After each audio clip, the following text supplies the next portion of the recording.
afternoon, Occhi subscribers. Fae Simon, live from London. I have always sung and always enjoyed music, and from a very young age, I knew I wanted to pursue a career in music. I studied opera from the age of 12 to 14, and then the following year studied jazz vocals under Kevin Leo at the Weekend Arts College, and he was a great vocalist, coach and mentor. He really nurtured my love for jazz music and jazz vocals. While at the Weekend Arts College, I met fellow musicians who had formed the band Raw Dog, and we wrote and worked on some tunes that made it onto Elmore Judd's album Angel Sound. And from there, I knew that was it. I wanted to be a recording artist.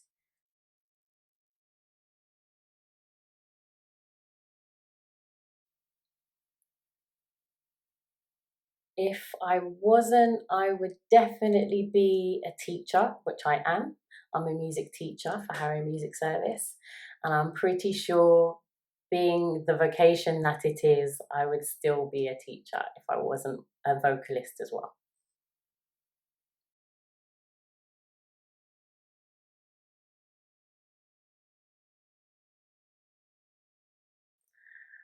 I'd have to say they would definitely be while I was on tour. I toured with Yara Bravo on her Good Girls Rarely Make History tour, and we were touring all across Europe. In between, I'd fly home to London and go to work as a secretary. And I just remember the first time we played Bien in Switzerland with DJ Not Clan, and I left work on Friday and flew out, rocked the show on Saturday, flew back on Sunday, and was back to work on Monday morning like it had never happened. And I was just sitting there quietly smiling to myself. It's probably the happiest week of work I ever had. So it was just really humbling and exciting to know that I could still pursue my career even though I had a full-time job at the time. I also learned a lot from her because Yara is the type of artist that will reinvent herself. She's excellent at promotion, and she's just an all-rounder when it comes to owning her stage and her sound and knowing exactly what she wants done and how she wants it done. So that was a real learning curve for me. And then also just to be on tour with just females. So that was pretty special. The second thing I can really think of was when I was on tour with Jess the following year. We did a grassroots tour up and down the UK. It was just amazing to see how many people that just loved hip hop across the nation. And that culminated in a show at the Outlook Festival where we opened for Pharaoh Monch, and I performed to the biggest crowd of 10,000 people, and also had Pharaoh Monch backstage listening as well. I don't think I've ever been more nervous, but it was fantastic. We had a great show, and then after I came off stage, Pharaoh Monch actually congratulated me, so I was very proud. I've also had an amazing moment where I opened for Ndambi at the Jazz Cafe. I was just honoured because this is Erykah Badu's backing vocalist pursuing her own career. I was just really, really proud to be there and to be chosen as the supporting artist. Get off stage, just about to push the backstage door open, and I'm told Teddy Riley is in the audience. So I got a picture with Teddy as well. So it was really amazing. I've had some really, really special moments in my career so far, as well as just being able to perform at venues that I've always wanted to perform at, like the Indigo 2, Jazz Cafe, Fabric in London. Some really, really special venues. So I'm really proud that I've got to be able to experience that in my career.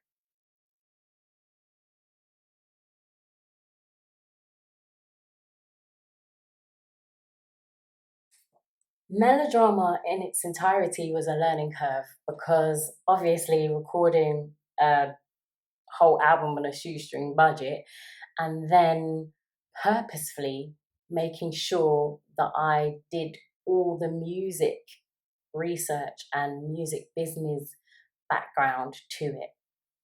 I printed up some EPs of the first 5 tracks and then gave them to the local record store where the DJ Casey Genesis Jones took them and sold them for me. He actually sold out in about a week. I was very proud. So I knew from there I had a target audience.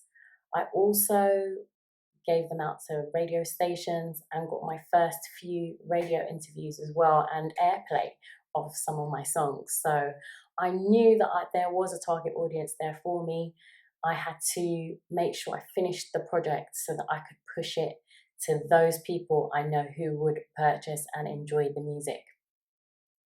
I didn't want to end up destitute and poor without owning my masters like a lot of Black artists before me. I wanted to make sure that I wasn't a vulnerable vocalist and used just for my talent without actually being paid because I didn't know the music industry and I didn't know the music business. So I didn't want ignorance to be my demise.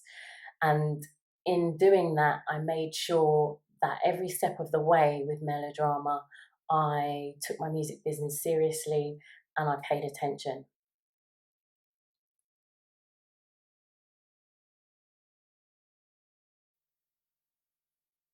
I would say that would be to stay current,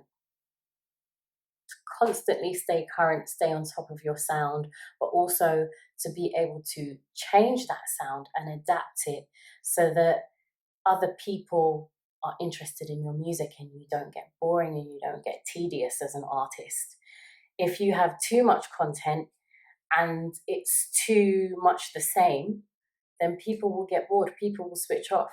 Though we're now in a digital era, so everything is moving super fast. So you also, as a musician and an artist, have to do the same while keeping people engaged. So without boring people and keeping them completely there as your fan and as an avid listener, it's something that is very, very hard to do. It's also something that I learned from Yara, and also because I do like different genres of music and I enjoy working on different genres of music, it's enabled me to explore different genres and release music under different genres too.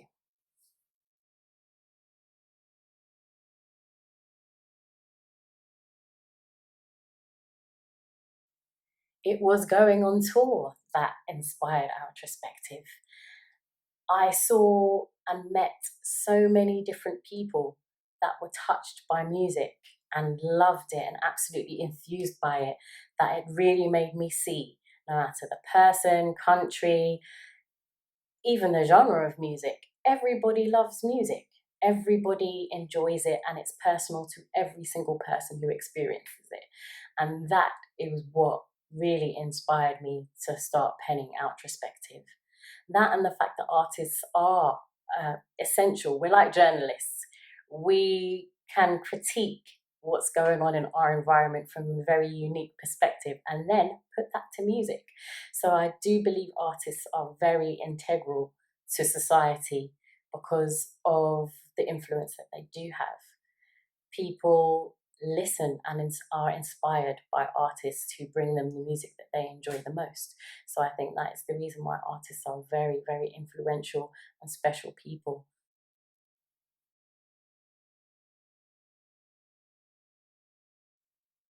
The current climate has been a big challenge for everybody, I'm sure, and it's been very, very different because we've had to come together as a community and take care of one another truly. When it comes to music, it's been hard to obviously continue our careers in the same way, but this time has enabled me to relax and not stress about the fact that there are other people releasing, there are people who have been booked for shows. We as artists are always in competition without being in competition with each other. So it's nice to be able to just de stress and relax and not feel that pressure during this time, to be fair. I have completed some projects, which I'm very proud of. I've done a couple with Rob Johnson, who is a socialist indie activist, and he's an amazing songwriter. So it's been lovely doing some vocals for him. I've done his Pandemic Songs project, as well as current single, Tony Skinner's Lad, and there's also a B-side to it, Blue Light on a Red Brick Wall. So I'm really, really looking forward to those coming out. I've also completed 2 EPs with DJ Sean Ashby and done a couple of releases for Moving Deep Records with DJ Fiddler and the Afro Nerd. I've also got a very, very special project coming up, and I'm not going to give away the producer because I'm a fan of his and I'm very, very, very excited about it. And I just want to let all the listeners and the fans know that it is going to be a soul and jazz EP. So I have one ready already. It's just being mixed as we speak, and I'm just waiting for it to be ready for release. So very excited about that. I am definitely continuing along the recording lines and working on my own music in my brand new studio. So I'm very, very proud of myself. You should be hearing a lot more from Fae Simon in the future as a vocalist and as a producer.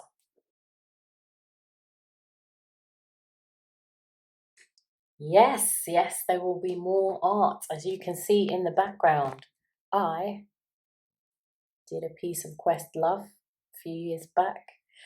So right now I am working on some pieces in tribute to the rappers that we lost this year. We have lost 3 UK rappers. So I want to immortalise them on canvas. We lost Black the Ripper, Ebo from Foreign Beggars, who I actually shared a stage with at the Outlook Festival that year, as well as Ty, who I was on a project with called Creatures from the Black Lagoon by DJ Fast. So I'm definitely planning to immortalise those 3 artists who have contributed so very much to the UK hip-hop scene.